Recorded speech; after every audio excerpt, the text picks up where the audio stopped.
Jazakumullah khairan for the invitation. And today the theme is about impacting the society through the empowered Muslimah. And to me, the empowered Muslimah are the greatest women in history in Islam. So I'm going to dive in, cut the story short. I'm going to dive in my poetry, the greatest women. Bismillah. You know, something must be wrong when almost every single song has sex as a basis. When rap stars get famous after making lyrics that are shameless. When a woman is expected to sleep with a man who doesn't even know what her name is. And when artists are paid to degrade the very women that have made them. To the point there are nothing more than pieces of plastics that we can dispose of once they are no longer attractive. It's sickening and sadistic that this war became so misogynistic. And you can call me unrealistic, but just listen to the statistics. 7 in 10 men view porn while over 75 million are addicted. 68 million requests a day for pornographic pictures, making 1 in 4 searches sexually related. It's like nobody even knew she existed until she got naked. Degraded and abused over and over again just to gain millions of views.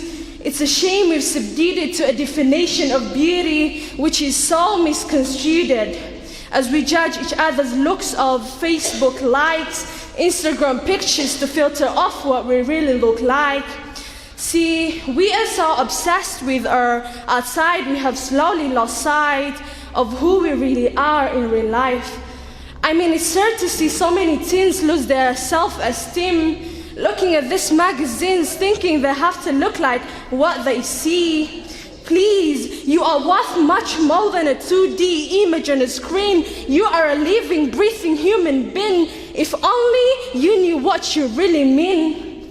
Just look into your history books and begin to read of all the girls in the world who are capable to achieve, and you will surely see with certainty females like Fatima al-Fihri, who opened the first ever university, Rufayda al-Islamiyya, the first nurse to perform surgery, and Aisha bint Abu Bakr, the greatest female scholar in eternity. It's a shame you probably haven't even heard of this great female prodigies. Honestly, we don't have to give up our modesty in order to be successful. For you are worth much more than a commodity that is sexual. You have so much more potential if only you knew. If only you knew your worth, you could be like the greatest of all women to have walked this earth. Like Maryam radiallahu anha, the mother of Isa alayhi salam, chosen by Allah to be an example for the believers. A woman who stood strong even when she was abused, falsely accused and ridiculed for things she would never ever do. So it didn't really matter when there was nobody else beside her, for she knew that Allah was a Razaq and her ultimate provider, and she had a trust in Him alone. Just like Asiya radiallahu anha, the wife of Fir'aun, a woman who was brave and courageous, stood up for what was right and didn't let anybody change this. A woman who was fearless and laughed in the face of death, for she gave up in the reaches of life for her place in the next.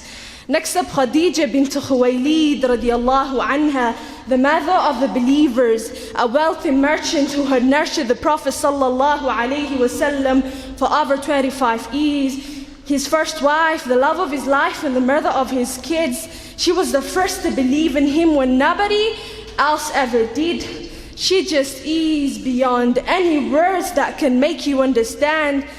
So much that even Allah sent her His salam. She was grand and Allah assured her, just like her daughter Fatima bint Muhammad radiallahu anha, the master of all women in paradise, a woman who will shine so bright she was nicknamed Al-Zahra, the splendid one with the most generous of hearts, a woman who gave up so much of her food she had no choice but to first. She will fight on behalf of her father even as a little girl. And such are the example of the greatest women in the entire world, and it had nothing to do with how they looked, but for who they truly were. So ignore the standards of success defined by society when Allah has said that the best of mankind are those who have piety, regardless of your shape, your color, or your race. For Allah doesn't look at your bodies, nor does He look at your face. Rather, He looks towards your heart and checks your faith. So at the end of the day, it doesn't matter what the people say or who they think you are when you could be like the greatest of all women in the eyes of Allah.